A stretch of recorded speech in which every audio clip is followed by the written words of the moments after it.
علیمہ خان صاحبہ جو جاتی ہیں ہر ٹیوزڈے کو اڈیالہ جیل کے باہر دوسری اپنی بہنوں کے ہمراہ، اور پھر عدالتوں میں بھی آ رہی ہیں اور ایک مزاحمت کی نشانی بنی ہوئی ہیں آج کل، انہوں نے بھی یہ کہا کہ اگر عمران خان صاحب کو ضمانت دی جاتی ہے تو ہم کوئی پالیٹکس کی ابھی بات نہیں کریں گے، سب سے پہلے ان کو پمز میں لے کے جائیں گے، ان کو وہاں پر ان کو شفٹ کریں گے اور ان کا علاج کروائیں گے۔ علیمہ خان صاحب جو کہہ رہی ہیں، یہ آپ خود ان کی زبانی سن لیں کہ کیا ہے۔ عمران خان کو ان کی بلڈ ٹیسٹ کی رپورٹ نہیں دی جا رہی، کیا وجہ ہے کہ آپ نے جو بھی رپورٹس آپ کہتے ہیں کہ آپ نے فلمز میں کی ہیں وہ چھپائی جا رہی ہیں؟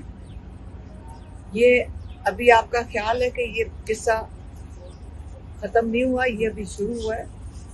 آپ نے جو ظلم کر چکے ہیں اس کی معافی تب ہے کہ آپ فوراً عمران خان کو شفا انٹرنیشنل میں شفٹ کریں، ان کے سارے ٹیسٹ ہو، عمران خان کی فیملی اور ان کے اپنے ڈاکٹرز کی موجودگی ہے۔ یہ ہماری جو کنڈیشن ہے یہ شروع سے تھی، یہ پہلے دن سے ہم نے یہی کہا تھا۔ جب یہ چیز ہم سننے لگے، یہ جھوٹ بولتے ہیں، آپ نے دیکھ لیا۔ تو یہ صورتحال ہے، اور عمران خان صاحب کے حوالے سے اچھا جیسچر دیا انہوں نے ریاست کو، حکومت کو، لیکن اس کو رسپونڈ نہیں کیا گیا۔